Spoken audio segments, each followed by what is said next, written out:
Where'd you get information from? Where'd you get information from? From my mind. Say if I came in early before you guys walked into this room, and imagine for a second that I didn't just put that up on the board now, right? And I said to you, you know what, I was annoyed. I was stuck in traffic, I was angry, I came in, I took this marker, I threw it at the board, the lid popped off, the pen nib hit the board, and it scribbled this what you call a word right now on the board, and it fell to the ground. Would you believe me? Who would believe me? You wouldn't believe this can happen by chance or as a result of a random accident, right? It can't. And that's 3 letters. G-O-D. That's 3 letters, brothers and sisters. Really think about this for a second.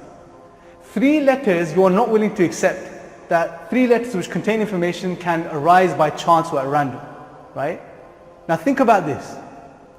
The DNA, the human genome, has 3.5 billion letters precisely sequenced in a chemical alphabet. 3.5 billion letters. Yet when it comes to the human genome, we have professors and scientists who are wanting us to believe chance, necessity.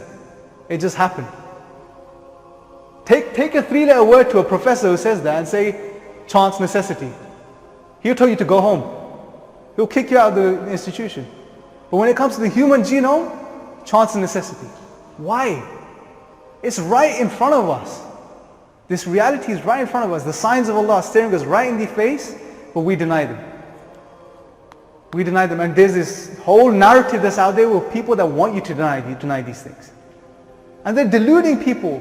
They want you to believe in hocus pocus, literally. And at the same time, they're trying to present Islam as hocus pocus.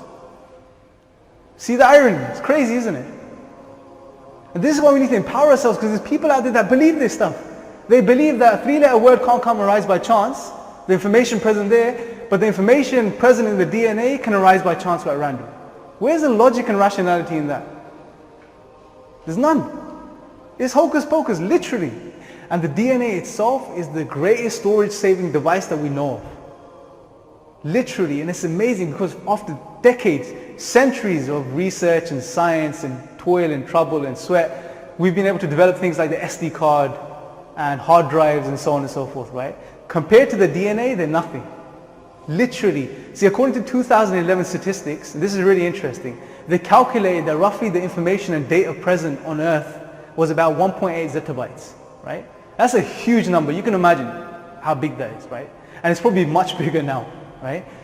This entire amount, all of this information could be stored in just 4 grams of DNA. That's less than a teaspoon. Less than a teaspoon worth of DNA can store the entire data present on this planet. SubhanAllah, this is amazing. No one made this. Allah made this. No human being can construct anything like this.